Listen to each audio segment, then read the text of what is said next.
আজকে আমরা আলোচনা করব বিগত সালের বিভিন্ন পরীক্ষায় আসা গুরুত্বপূর্ণ বাগধারাগুলো নিয়ে। অমাবস্যার চাঁদ বাগধারাটির অর্থ হলো দুর্লভ বস্তু, কারণ অমাবস্যায় কখনো চাঁদ দেখা যায় না। অকাল কুষ্মাণ্ড বাগধারাটির অর্থ হলো অকর্মা। অগস্ত্য যাত্রা বাগধারাটির অর্থ হলো শেষ বিদায়, অর্থাৎ মারা যাওয়া। অর্ধচন্দ্র বাগধারাটির অর্থ হলো গলা ধাক্কা দেওয়া।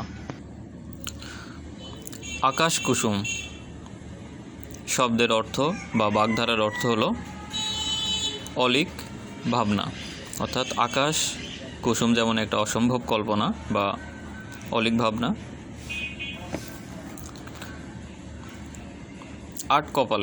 আট কপালে বাগধারাটির অর্থ হলো হতভাগ্য। এই প্রশ্নটা দুইবার এসেছে দুইভাবে। আট কপালে অর্থ কি? হতভাগ্য। আবার আট কপালে কোন বাগধারা দিয়ে প্রকাশ করা হবে? এটা হবে হতভাগ্য। আমড়া কাঠের ঢেঁকি বাগধারাটির অর্থ হলো অপদার্থ। আমড়া কাঠের ঢেঁকি দিয়ে, আমড়া কাঠ দিয়ে যেমন ঢেঁকি তৈরি করা সম্ভব না, তাই এটিকে অপদার্থ বলা হয়েছে। ইঁদুর কপালে বাগধারাটির অর্থ হলো নিতান্ত মন্দভাগ্য।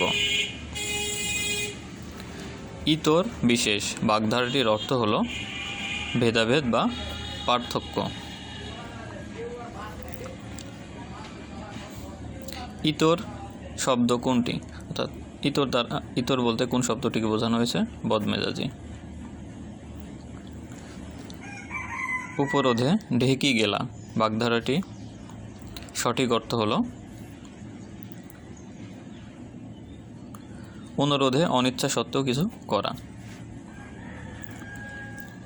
উড়ে এসে জুড়ে বসা বাগধারাটির অর্থ হলো অনধিকার চর্চা করা, অর্থাৎ কেউ যখন তার সেখানে থাকার কথা নয় বা তার সেখানে যথার্থ অধিকার নেই, কিন্তু সে এসে তার অধিকার প্রয়োগের চেষ্টা করে, সে অর্থে মূলত উড়ে এসে জুড়ে বসা বাগধারাটি ব্যবহৃত হয়।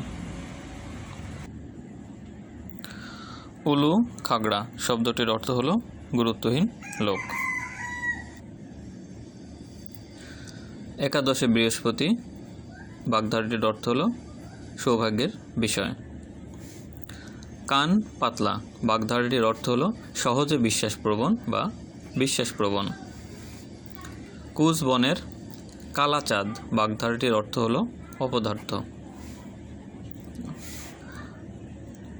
কাক নিদ্রা বাগধারাটির অর্থ হলো অগভীর সতর্ক নিদ্রা, অর্থাৎ কাক যেমন গভীর নিদ্রা যায় না, হালকা কোনো শব্দ হলেই জেগে ওঠে, তাই তার সাথে তুলনা করা হয়েছে যে কাক নিদ্রা অর্থ অগভীর সতর্ক নিদ্রা। কুড়ে স্বভাব বাগধারাটির অর্থ হলো 18 মাসে বছর। কুল কাঠের আগুন বাগধারাটির অর্থ হলো তীব্র জ্বালা। কুল বা বড়ই কাঠে যখন আগুন ধরে দেওয়া হয়, সেই আগুনটা দীর্ঘ সময় ধরে জ্বলতে থাকে, তাই সেটার দ্বারা তীব্র জ্বালা বোঝানো হয়েছে। কাক ভূষণ্ডী বাগধারাটির অর্থ হলো দীর্ঘায়ু ব্যক্তি। এই বাগধারাটা কাক ভূষণ্ডী বা ভূষণ্ডীর কাক দুইভাবে আসতে পারে। পরবর্তীতে আমরা দেখতে পাচ্ছি ভূষণ্ডীর কাক বাগধারাটির অর্থ হলো দীর্ঘকালের অভিজ্ঞ ব্যক্তি।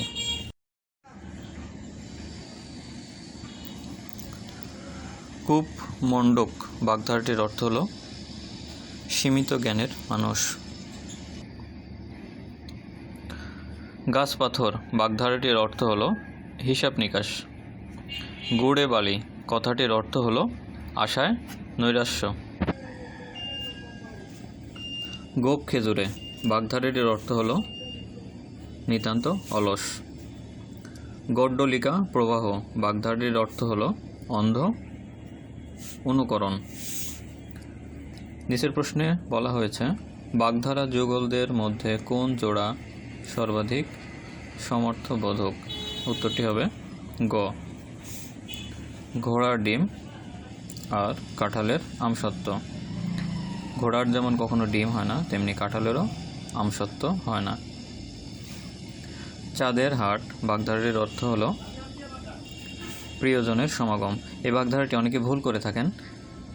চাঁদের হাট বাগধারাটির অর্থ আমরা দিয়ে থাকি আত্মীয়র সমাগম, কিন্তু এটি হবে না।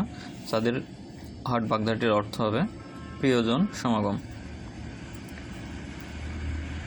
অথবা আনন্দের প্রাচুর্য। চক্ষু দান করা বাগধারাটির অর্থ হলো চুরি করা।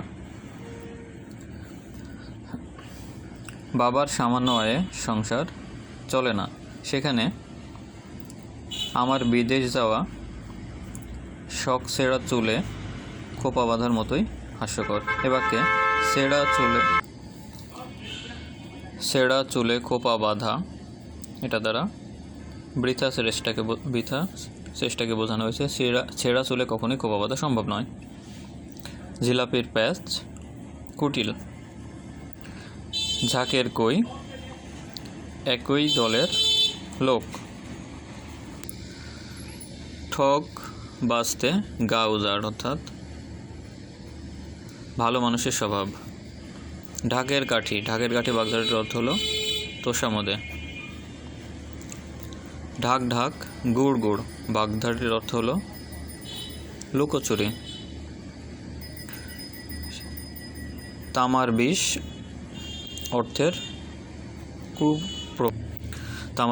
অর্থের কুপ্রভাব। তাসের ঘর ক্ষণস্থায়ী। দুধের মাছি সুসময়ের বন্ধু। 9-6 বাগধারাটির অর্থ হবে কোনোটি নয়, কারণ 9-6 অর্থ হলো এলোমেলো। 9-6 বাগধারাটির অর্থ হচ্ছে এলোমেলো নয়, মূলত 9-6 বাগধারাটির অর্থ হচ্ছে অপচয় করা। অনেকে আমরা যেটাকে ভুল করে থাকি যে 9-6 বাগধারাটির অর্থ আমরা বলে থাকি এলোমেলো, কিন্তু সেটি হবে না। 9-6 অর্থ হচ্ছে অপচয় করা, নষ্ট করা। তাই এখানে গুছিয়ে রাখা, ফেলে দেওয়া, এলোমেলো এর কোনোটি হবে না। নির্মম অর্থে বোঝানো হয়েছে মাছের মা, কারণ আমরা জানি কিছু কিছু মাছ আছে যেগুলো হলো অত্যন্ত নিষ্ঠুর। অনেক সময় সেই মাছের মাটা তার বাচ্চাকে খেয়ে ফেলে, সেজন্য নির্মম বা নিষ্ঠুর বোঝাইতে মাছের মা বাগধারাটি ব্যবহৃত হয়। মাছের মায়ের পুত্র শোক দুটি মূলত একই অর্থ। মাছের মা বা মাছের মায়ের পুত্র শোক দুটি হবে মিথ্যা শোক। কারণ কি, মাছের মায়ের কখনো পুত্র শোক হয় না, কারণ মাছের মা নিজেই তার পুত্রকে খেয়ে ফেলে। বা 99-এর ধাক্কা বাগধারাটির অর্থ হলো সঞ্চয়ের প্রবৃত্তি।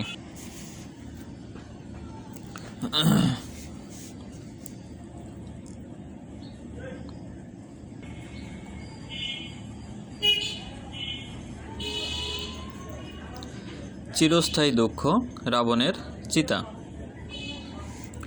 শিরে সংক্রান্তি অর্থ আসন্ন বিপদ, অর্থাৎ যে বিপদটা ভবিষ্যতে আসতেছে বা সামনে আসবে এরকম বোঝাইতে শিরে সংক্রান্তি বাগধারাটি ব্যবহৃত হয়। 16 কলা অর্থ সম্পূর্ণ, 16 কলা অর্থাৎ পরিপূর্ণ হওয়া বা সম্পূর্ণ হওয়া। সাক্ষী গোপাল অর্থাৎ যে সাক্ষী কোনো কাজেই আসে না। নিষ্ক্রিয় দর্শক অর্থাৎ যে সাক্ষী দর্শকের মতো ভূমিকা পালন করে। কোন বাগধারা দ্বারা সুসময়ের বন্ধু বোঝানো হয়েছে? সুখের পায়রা। সুসময়ের বন্ধু দ্বারা কোন বাগধারাটি বোঝানো হয়েছে? এটিও সুখের পায়রা। সৌভাগ্যের বিষয় কোন বাগধারাটি দ্বারা বোঝানো হয়েছে? এটা হবে একাদশে বৃহস্পতি। কোন বাগধারাটি স্বতন্ত্র অর্থ প্রকাশ করে? অর্থাৎ এরকম হলো 4টি বাগধারা থাকবে, এই 4টির মধ্যে কোনটি বাকি 3টি থেকে আলাদা? এটি হবে 7এও না 5এও না, কারণ বাকি যে 3টি বাগধারা রয়েছে দা কুমড়ো, সাপে নেউলে, আদায় কাঁচকলা, 3টি দ্বারাই মূলত শত্রুতা বোঝানো হয়েছে, আর বাকি এটি দ্বারা ভিন্ন অর্থ প্রকাশ করা হয়েছে। নিচের কোন বাগধারাটি ভিন্নার্থক? 4টির মধ্যে কোনটির অর্থ ভিন্ন? উত্তরটি হবে গ, শরতের শিশির। কারণ বাকি যে 3টি রয়েছে সেটি আমরা দেখি সুখের পায়রা, লক্ষ্মীর বরযাত্রী, দুধের মাছি। 3টি বাগধারাটি দ্বারা সুসময়ের বন্ধুকে বোঝানো হয়েছে। হাতের পাঁচ অর্থাৎ শেষ সম্বল, অর্থাৎ কোনো ব্যক্তির হাতে যদি সামান্য কিছু সম্পদ থাকে সেটি বোঝাতে হাতের পাঁচ কথাটি ব্যবহৃত হয়।